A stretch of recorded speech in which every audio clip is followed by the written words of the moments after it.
Once more on the avenue, my people. Give thanks for life. Welcome, everyone. I do not support corruption. Corruption takes... Good morning, everyone. Good morning, Jamaica. It's August 12, 2024, and it's a rather somber morning for so many of us. This morning, we're going to be dealing with the horrendous murders that took place last night in Cherry Tree Lane in Clarendon. And with us today, we have members of the National Security Council that just finished their meeting. We have our Prime Minister, the Most Honourable Andrew Holness, the Deputy Prime Minister and Minister of National Security, the Honourable Dr. Horace Chang. We also have with us our Attorney General, Dr. Derek McCoy is here. In the room, we also have Vice Admiral Antoinette Weems-Gorman, our Chief of Defence Staff. We also have Mr. Fitzbailey, who is the DCP for Crime and Security, and today he is Acting Commissioner of Police. I also note that we have Colonel Desmond Edwards, who is the Director General of MOCAN. We also have the Permanent Secretary in the Office of the Prime Minister, Ambassador Rocky Mead, with us. In terms of the order, we're going to go straight to it. So first, we're going to hear from the JCF, and Fitzbailey will be give us some details in relation to what actually happened last night and what the police will be doing. We also then will have Vice Admiral Antoinette Weems-Gorman, our Chief of Defence Staff. She will speak to the JDF's role in the response. And then following her will be the Deputy Prime Minister, the Honourable Dr. Horace Chang. And then we will have a statement from our Prime Minister, the Most Honourable Andrew Holness. So they will come in that order. So Fitzbailey, I ask you to be the first to come to the podium. Thank you.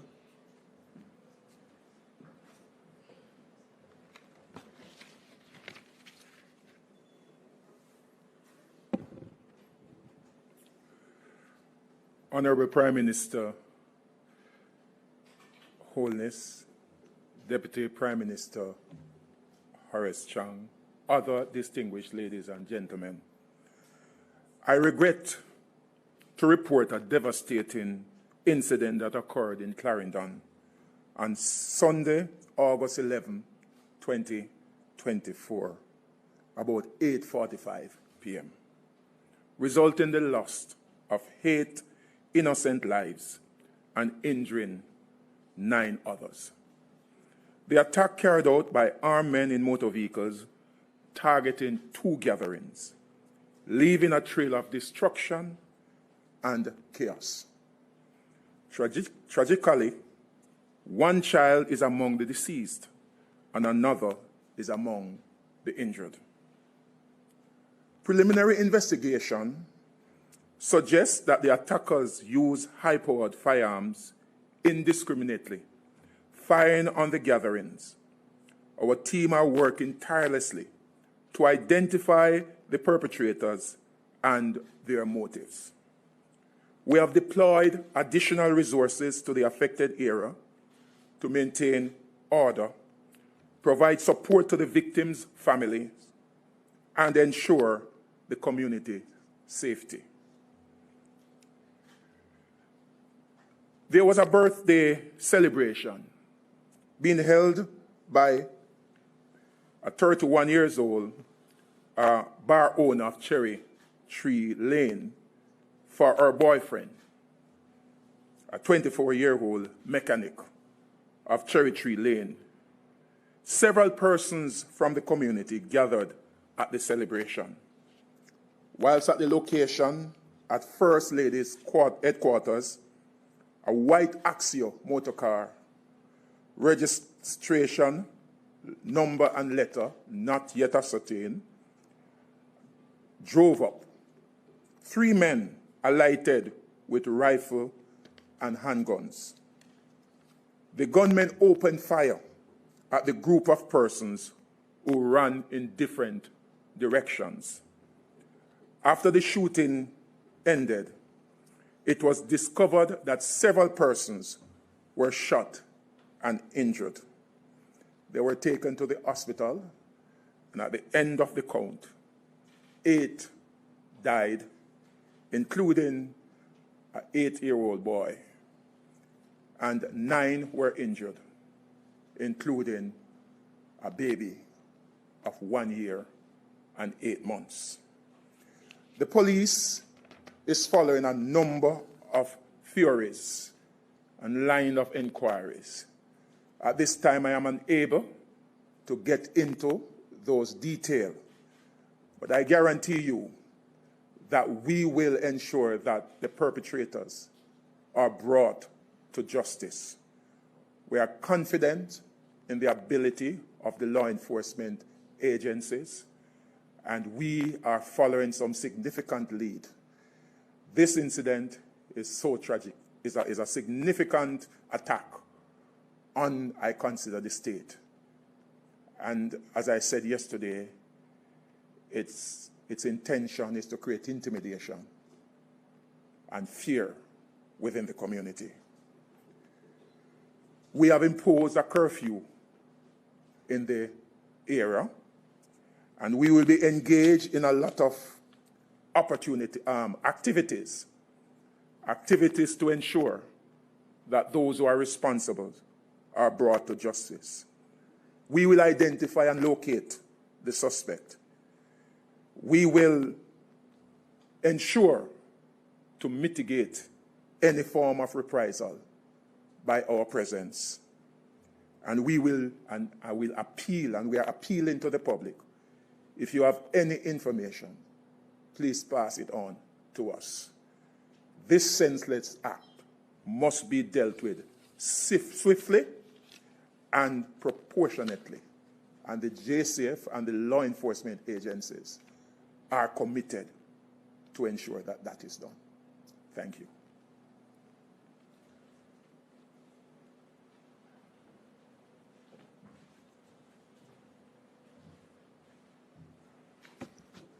Honorable Prime Minister, Deputy Prime Minister, members of the National Security Council, other attendees, and members of the press, good morning.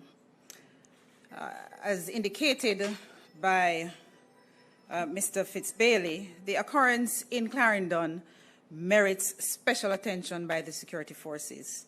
And consequently, in addition to all the ongoing anti-gang task force operations and other security operations, I've directed a specific team to treat this particular incident. They will assist the JCF in conducting special and targeted operations to ensure that the perpetrators are brought to justice. We will continue to support the JCF in this and all their security operations to ensure that Jamaicans can feel safe. Thank you.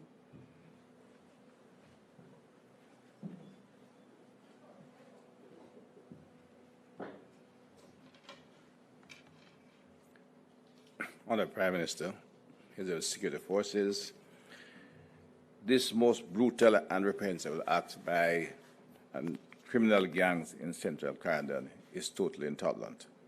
It's designed to disrupt and terrorize an entire community. We will respond with the most severe action to disrupt the criminals and reassure the law-abiding citizens.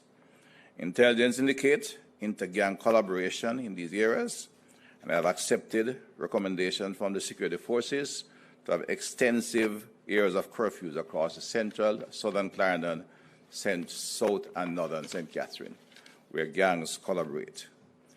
This incident comes at a time when the security forces have been doing extensive work in these areas. In fact, in all the 3 police divisions, there have been significant reduction in homicides. Clarendon, in fact, enjoys a 39% reduction in homicides for this year, reflects hard, coordinated work between all elements of the security forces, intelligence, operation, and the geographic divisions. The overall reduction in homicide was at 17% up to yesterday before this particular incident. The month of August, in fact, had a significant continuation of the fall in homicides. In fact, we're 29 behind before this particular incident, 23 compared to 54. That kind of reduction brings a level of calm to our communities. This kind of terrorist activity is designed to disrupt that. The death of one child and the injury to another one is particularly traumatic to the community. Not only intolerant, but will involve the strongest measures from the security forces. We value the lives of our children. All elements of the security forces, Jamaica Defense Force, the Constabulary Force, supported by MOCA, will be mobilized, led by the police force, of course, in the areas identified. They'll have the full support of the government. We'll find and apprehend, disrupt, and degrade the criminal gangs as is required. The social support services of government will also be brought to bear in the relevant community of Cherry Tree Lane and across the areas where the gangs have taken action to disrupt the lives of our citizens. All action will be started immediately, and the security forces provide those. I will, in fact, as I said, accept the recommendation for extensive curfews across the central, southern Clarendon, north and south St. Catherine as required to give the police the required powers to find, apprehend, and disrupt the gangs in these areas. Thank you.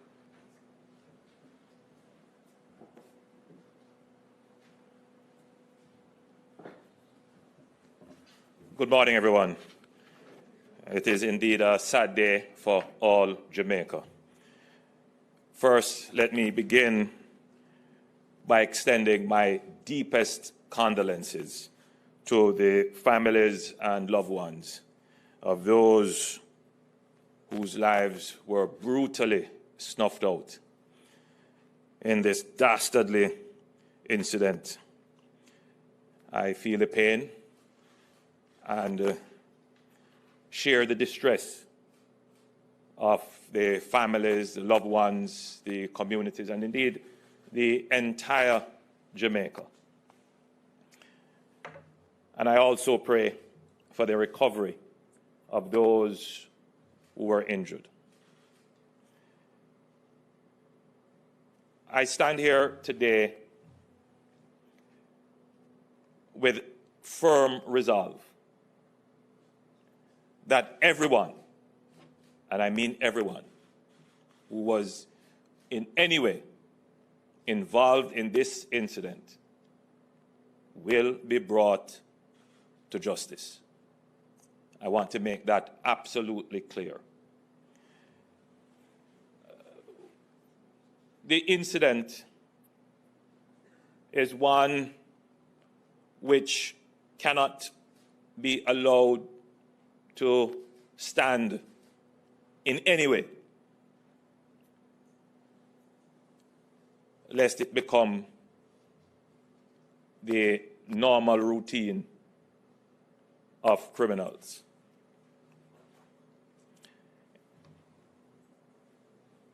It is a criminal act. It is against our laws. It is an attack on the public order.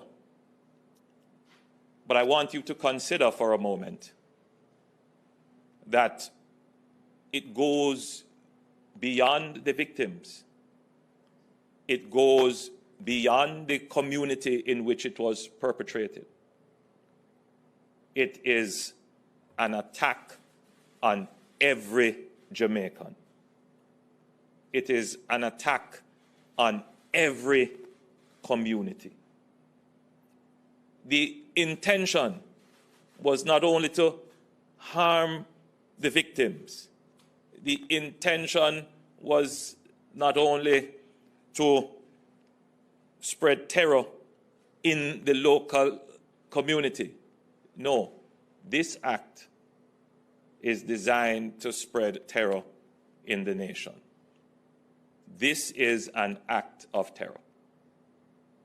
So it can't be treated as ordinary criminality. And that is why we convened the National Security Council this morning. We deliberated for much longer than we had anticipated because there are many issues involved, issues which we will not go into today, but which the nation should be assured that we are examining all dimensions of this terror act. We know that persons overseas are involved and connected in this act. We know that persons who are incarcerated presently have connections in this act.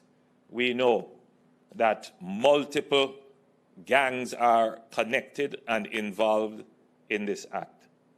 Every gang, every person who in any way facilitated, provided the arms, or were involved and pulled the trigger themselves, we will find you and we will bring you to justice.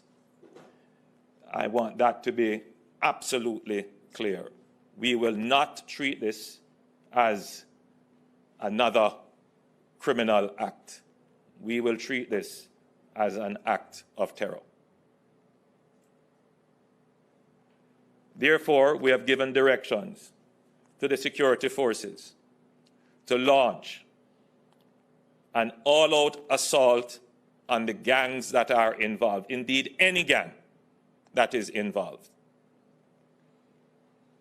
There is no way that 8 persons can be killed in one incident in Jamaica and the state stands as if nothing happened. No. Every gang member, every gang will feel the full force of the state today. This must never happen again in Jamaica. Last year, November,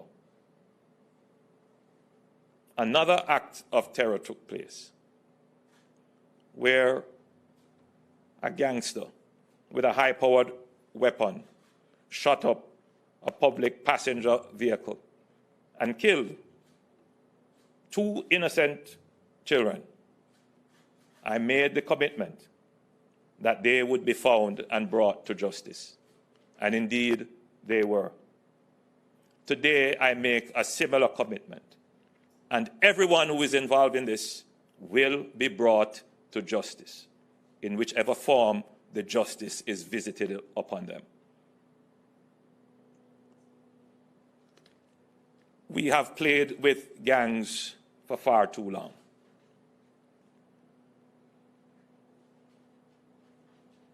We have treated them as if they were Robin Hoods. Communities have been too sympathetic to them. Communities have given them succor and protection. We must use this as the opportunity to draw the line finally in the sand and to separate the gangs from our communities.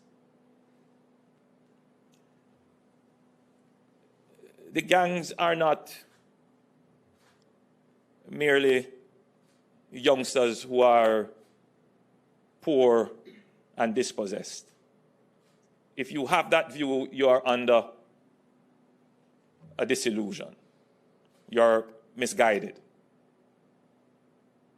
The gangs are, some of them, 2nd and 3rd generation, meaning that they have transitioned from just street-level operations to higher-level coordinated activities to transnational, and some of them have transitioned into business. The gangs are organized economic enterprises. They parade as if they are in the community to protect you, but no, that's not what they're there for. They are there to use your community as cover to carry out illegal activities and to make profit from it. They are there to organize violence. I want you to think carefully on what happened yesterday, last night. Someone had to acquire a vehicle. Someone had to acquire high-powered weapons and the ammunition. Someone had to plan, whether it is to gather the intelligence that an event was being kept. Someone was probably there as a lookout. Someone had to probably call in others to come in who could do the shooting. This was coordinated. So this is what we call organized armed violence.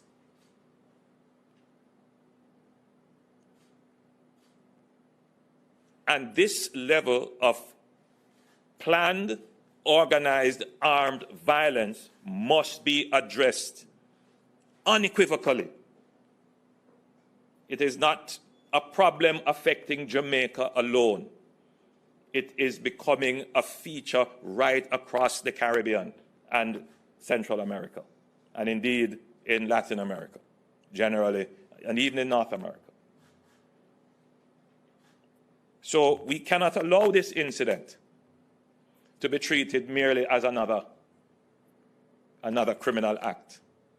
It is not merely a criminal act. Organized armed violence is an act of terror, and we must treat them as criminal terrorists. So the security forces have been given the direction. Operations are already underway from all levels: intelligence, from the kinetic operations in the field, to seeking the support of our partners to get those who are overseas, who are facilitating and directing and funding the criminal operations here. No stone will be left unturned.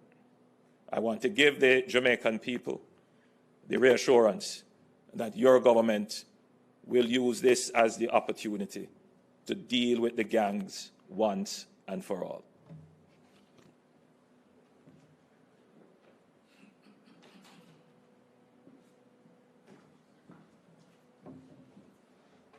Thank you, PM, and thank you to all of the members of the NSC that spoke. We're going to go directly now to some questions from the media, and Naomi Francis will be leading us through that segment. Thank you. So once again, we ask the members of the media to please identify yourselves, preferably one question so we don't have too many compound questions, and we'll be able to go through as efficiently as possible. Good morning, Kimone Francis from The Gleaner. Prime Minister, in December 2022, you told the nation that a list was given to Washington of criminals. What are the fruits of that, or what have been the fruits of that decision? Yes, I made 2 trips to Washington, where I met with the Department of Justice, and we have provided those lists, 31 names, I believe, and they are still under, well, I don't want to say too much, but the cooperation with our partners continue. And as I said, I have to be very careful what information I give, but certainly the cooperation continues with the Department of Justice, and indeed with all the other agencies.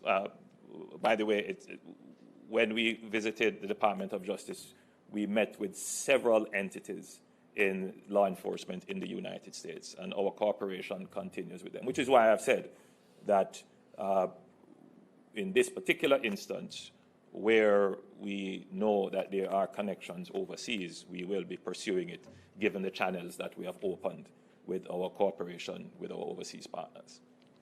Next question. Good morning, Alyssa Willis from The Observer.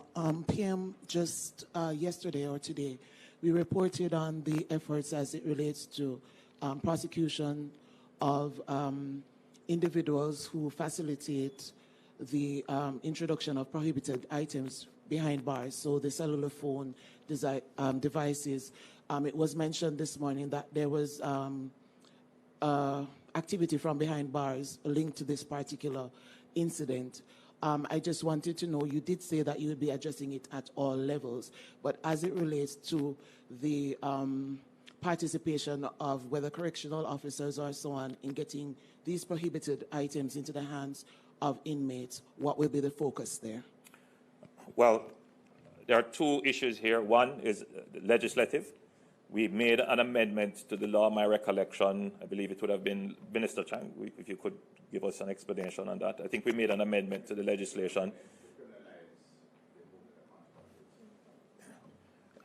There is a new legislation being drafted for the Corrections Act, which will incorporate the whole business of how contraband is treated with. But from an operational standpoint, as I've said, all dimensions of this incident is being reviewed.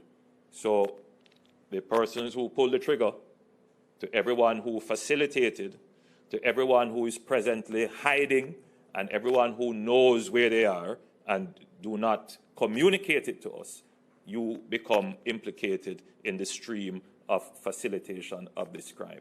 So let me take this opportunity, therefore, to ask the public for their cooperation. If you know anything, please tell us. If you have any information, even if you believe it's of no use, please let us know. And for those persons who may think that they are safe in hiding these persons who have committed the crimes, you are mistaken. Minister, you want to say something? Yeah. The act was amended in 2021 to ensure that we can more severe penalties for those who breach the act and take banned goods into the prisons. Work is being done to strengthen various activity. In fact, we have just concluded a contract to introduce the camera system and more extensive system in the correctional system and to build out the intelligence service within there. The work is proceeding. We have a new director of corrections who has extensive experience in the security area and working with the entire correctional service to, in fact, strengthen our intelligence product from the area as well as, and apply the law as required. That's it. Williams from Television Jamaica. I'm not sure ACP Bailey will be able to speak to this in regards to DCP, sorry. In regards to whether or not, I know it's early days, a motive or the intended target has been established as yet. And also we tend to shy away from the term mass murder. Would you say this is in fact a mass murder? If I may, I will answer the last question. We believe it's an act of terror. The Prime Minister made reference to criminal terrorism, and we believe that is an act of terror. We have established some motives.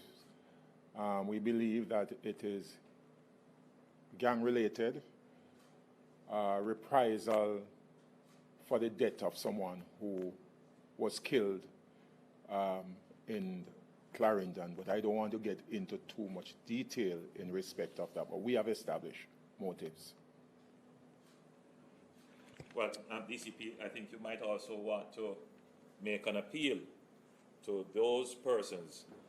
I was encouraging DCP to make an appeal to those persons who may want to take matters into their own hands, who may want to go out and on their own seek reprisals. If you do that, you then become of interest to us, and you are a part of the problem and not the solution. Leave these matters to the security forces to address. They will be addressed swiftly and by the law. As I pointed out, the last time I described an act as an act of terror was the killing in St. James in Salt Spring, when this criminal shot up a public passenger transport, killed 3 persons, including 2 innocent children. And at that point, I committed that we would move all the resources to finding the perpetrators. Within weeks, we did.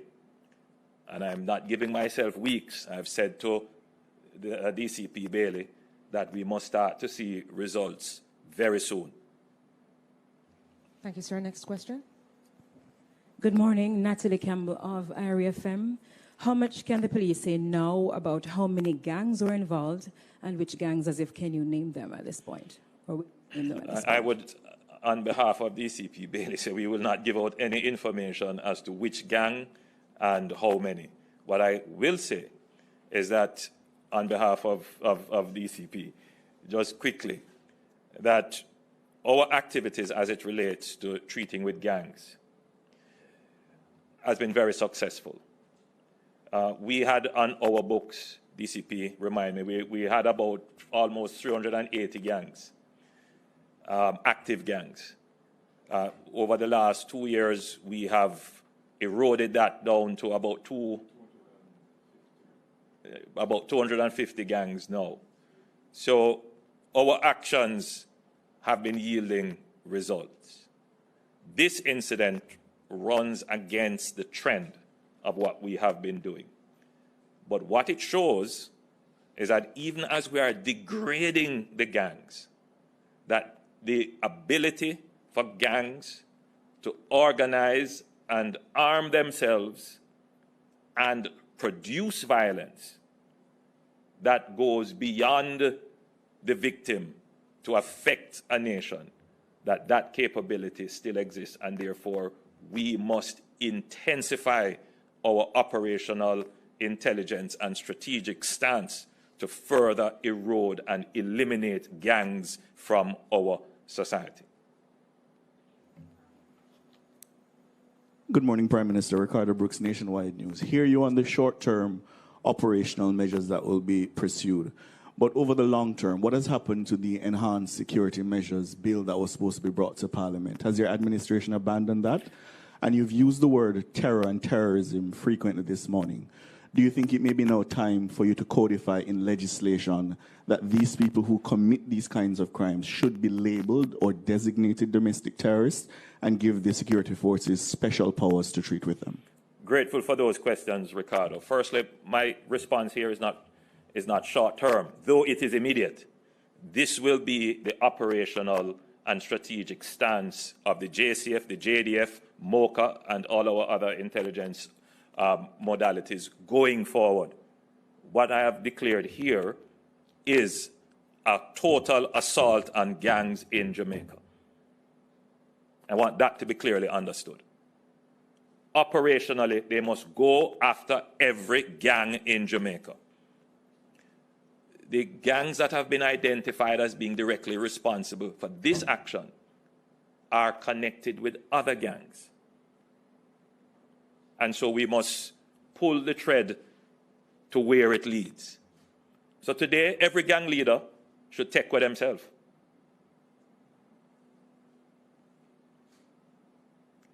In terms of what needs to be done, we obviously hit upon political resistance and a few snags as it relates to the change in the legislative environment, whether it is in the use of the SOEs, trying to get consensus as to what exceptional powers could be put in an enhanced security measure. I believe we may have reached some level of understanding with the opposition.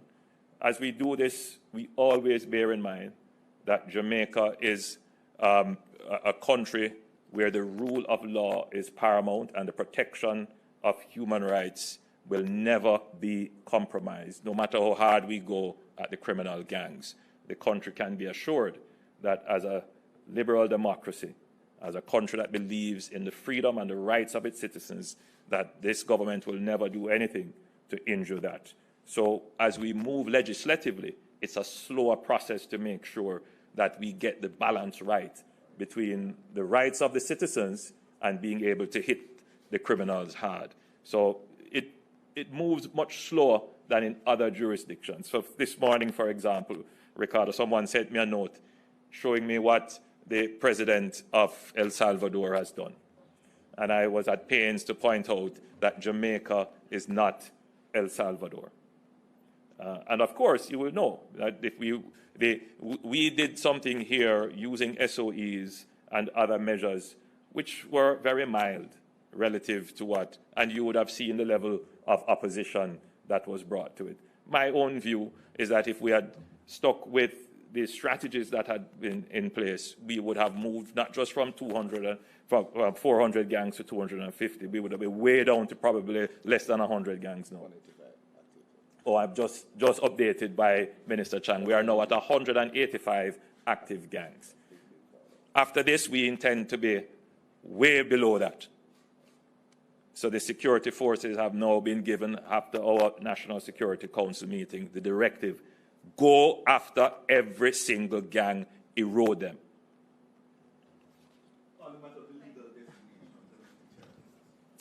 I've used the term terror, an act of terror, and I've used the words criminal terrorists. We have not encoded or enshrined that in any legislation. We do have an anti-terrorism act, but I'm using it because we have discussed it at the National Security Council, and it is a part of the conversation about how we frame the new Enhanced Security Measures Act when we eventually frame it. But we have introduced that in the lexicon to describe certain acts that are over and above, just ordinary criminal act. Clearly, an act of terror is a criminal act, but when there is an element of it which is designed to drive fear over and above the victim, designed to spread fear nationally in the society that affects the confidence of the society, then clearly that is the definition of terror. Morning, Tiffany Price from The Star. Prime Minister, last year the government implemented more stricter policies for illegal ammunition and guns. Why do you believe that this is not, getting the intended deterrent effect? My advice that I've been given as it relates to the impact of the new measures that we have put in place, including changing the law to have mandatory minimum sentences, is that it has been having an impact. It has been having a positive impact on the use of firearms. And you would see that in a decline in the number of shootings and a decline in the number of murders and a general decline in crimes overall. Remember, you're dealing with a problem that has emerged for the last 50 years. It is not going to overnight disappear. And bear in mind that as we were trying to put in stronger measures, there are those who are determined to have those stronger measures fail. There are those who are opposed to these stronger measures. So it is not as if that the government was at large in just unilaterally declaring stronger measures and expect that they would work. As journalists, you should do the research and pull back the statements that have been made against the stronger measures and see how those statements now stand up to the scrutiny of the families of the victims of these crimes. For too long, we have been speaking in favor of criminals and not in support of victims. We need stronger measures to finally bring to a halt the use of dangerous weapons like M16s. Assault rifles, by the way, it was an assault rifle, an M16 that was used in this shooting. Now, could we reasonably argue that this person who used the M16 should not suffer the most severe consequence of the law?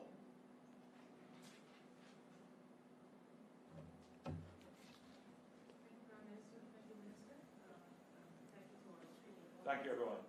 Loyal viewers and subscribers, honorable people, give thanks for your support to the AVI-NUE. Know that I appreciate you sincerely. New viewers, welcome on board. Know that your presence is appreciated. Please subscribe to the channel and help us reach 1,000 subscribers. Thank you. United we win.